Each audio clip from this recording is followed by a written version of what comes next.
Halo sahabat, jangan lupa di like dan juga di subscribe serta tekan lonceng agar kalian tidak ketinggalan video-video dan informasi menarik lainnya. Terima kasih. Menjadi pusat perhatian itu kita akui. Kalau semakin banyak orang memberi perhatian, kayaknya kita semakin gugup. Tapi hari ini saya sungguh bersyukur dan merasa gembira dengan semua perhatian yang saya terima di sepanjang hari ini, karena jarang-jarang memang saya mendapat perhatian seperti ini, karena biasanya kalau ulang tahun menghilang terus.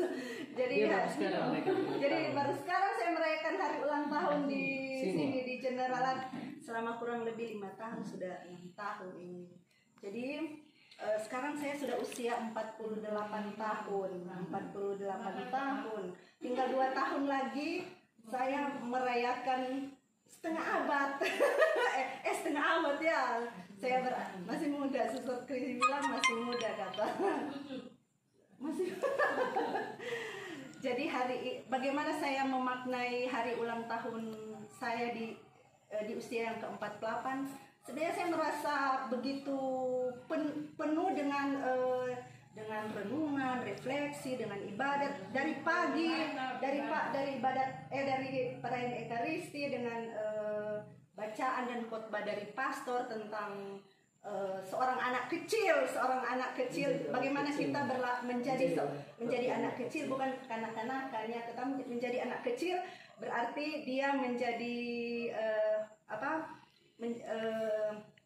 polos, seorang yang polos, kemudian tidak berpikir banyak, menggantungkan harapan kepada orang lain. Jadi saya sungguh, waktu meditasi lagi, bacaan sangat cocok dengan hari ulang tahun saya. Kemudian tadi di ibadat sabda juga diteguhkan lagi dengan renungan dari Suster Gerarda tentang usia, tentang hidup. Kemudian usia itu banyak diartikan lewat kayu yang dibakar, simbol-simbol, kemudian tentang ember yang diambil airnya menjadi kosong. Tapi sebenarnya sepanjang hari ini, semenjak tadi malam yang engkau bilang pergi masuk, sudah di kamar engkau pergi refleksi, saya memang tidak bisa tidur. Benar yang engkau bilang, kalau hari ulang tahun memang kayak gelisah begitu. Saya juga tidak bisa tidur sebenarnya sepanjang malam sampai pagi. Kemudian saya juga banyak berefleksi, tidak terasa ya, saya sudah usia 48. Saya pikir itu saya masih usia 30. Ternyata sudah 48 tahun. Dan memang benar apa yang Suster Ger katakan, tentunya dari 48 tahun ini banyak perubahan yang terjadi, baik secara kuantitas, tetapi kalau kualitas untuk saya justru pada usia 48 tahun ini saya merasa malah lebih berkualitas dalam saya punya hidup. Kalau kuantitas ya karena jumlah usia bertambah 48, kemudian perubahan secara fisik juga. Salah satu contoh, saya selalu rambut semakin banyak rambut putih. Kemudian Suster Christine juga selalu ganggu saya kalau sudah dari bawah sudah terengah-engah begitu. Itu tanda-tanda sudah tua. Kemudian kalau memandang kaca, sudah banyak keriput. Oh ya, saya sudah tua secara kuantitas. Tetapi secara kualitas saya merasa pada usia 48 ini sebenarnya banyak perubahan positif juga yang ada di dalam diri saya. Salah satu contoh soal tanggung jawab, soal ketaatan saya, soal kesadaran diri bahwa serius sekali jadi kesadaran diri bahwa saya sebenarnya seluruh rahmat dan berkat yang saya alami sepanjang perjalanan hidup saya semata-mata itu dari Tuhan. Jadi bagaimana saya memaknai hari ulang tahun ke-48 ini, sebenarnya untuk saya ada 3 hal. Pertama, syukur untuk semua rahmat yang sudah saya alami dalam kehidupan saya. Saya pikir begitu banyak keindahan yang saya alami di dalam hidup saya. Kemudian begitu banyak pengalaman-pengalaman juga yang saya alami, seperti tadi dalam doa ya, ada saat sedih, ada saat senang, kemudian ada saat up, ada saat down, kemudian juga pengalaman-pengalaman juga di mana saya kadang merasa kesepian, tapi ada juga perasaan kegembiraan seperti pada malam hari ini kita bisa berbagi bersama.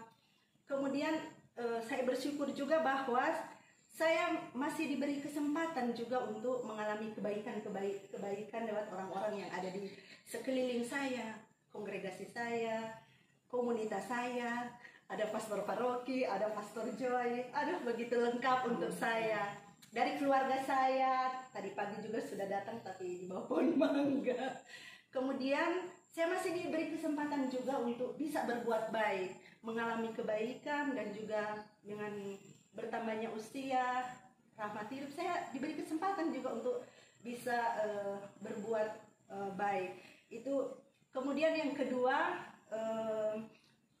dari memaknai ulang tahun ini, seperti yang Suster Ger bilang tadi, itu sebenarnya kesempatan untuk berefleksi, melihat pengalaman-pengalaman yang baru berlalu, tahun-tahun yang silam, apa sebenarnya yang sudah saya lakukan, kesempatan untuk berefleksi banyak apa yang sudah saya berikan untuk kongregasi. Saya sempat baca buku tentang inner journey, perjalanan batin. Nah, yang itu bagus untuk saya, ya, pengalaman tentang pengalaman batin, bagaimana saya mengenal diri saya sendiri, kekuatan-kekuatan, kelemahan-kelemahan saya. Karena dengan pengenalan diri, kemudian kedalaman batin, pada akhirnya saya akan lebih menjadi orang yang membumi ya. Orang yang membumi berarti lebih sederhana, kemudian hei, dapat dengar kamu? Terlalu panjang sokan. Seperti itu, Pastor. Kemudian yang ketiga itu untuk setelah merefleksikan diri, kemudian yang ketiga tentunya transformasi diri atau merefresh lagi kembali. Kemudian hidup saya seperti membuat komitmen ulang, hidup saya sebagai seorang religius di SC, kemudian memurnikan motivasi lagi saya. Kemudian yang ketiga mungkin untuk saya pengalaman pada usia sekarang ini, saya belajar untuk melepaskan keterikatan, sebenarnya keterikatan duniawi. Tapi bukan berarti bahwa saya tidak membutuhkan itu, tetapi untuk lebih tidak terikat dengan hal-hal yang saya merasa tidak perlu untuk saya. Jadi sudah mampu membedakan mana itu keinginan dan mana itu kebutuhan. Itu mungkin ya untuk saya seperti itu. Mungkin saya akui dulu waktu saya umur 30-an masih suka sana sini. Tapi usia menjelang 50 ini itu yang saya rasakan. Dan memang juga mungkin saya membaca satu buku, mungkin suster-suster juga sudah baca tentang semakin sedikit itu semakin berbahagia. Semakin sedikit itu bahwa kita semakin berbahagia, menandakan tentang pengalaman lepas bebas. Jadi lepas bebas dalam banyak hal. Mungkin itu yang bisa saya bagikan di usia saya yang ke-48. Oleh sebab itu, saya berterima kasih untuk semua berkat, pengalaman, perhatian, cinta, doa. Dan tadi malam orang sibuk sekali, orang bilang, masih juga ada di kamar. Jam 9 kita belum makan tuh. Ternyata mereka sudah sibuk menyiapkan. Suster Gerarda dengan timnya, Suster Yoselin, Suster Faustin, mereka begitu sibuk mempersiapkan baik di dapur maupun di sini, kemudian ditutup dengan ibadat dan rekreasi. Terima kasih juga untuk Pastor Rain dan Pastor Joy yang bagi saya menjadi saudara, menjadi teman, menjadi sahabat untuk kita. Selalu menjadi inspirasi, motivator bagi saya kira bukan untuk saya dan bagi kami komunitas dan suster-suster yang di sini. Kehadiran Pastor Rain dan Pastor Joy membawa kegembiraan dan juga sukacita bagi kami dan kekuatan juga bagi kami untuk saya sih merasakan seperti itu, dan saya tahu suster-suster juga merasakan seperti apa yang saya alami. Oleh karena itu, terima kasih banyak untuk semua.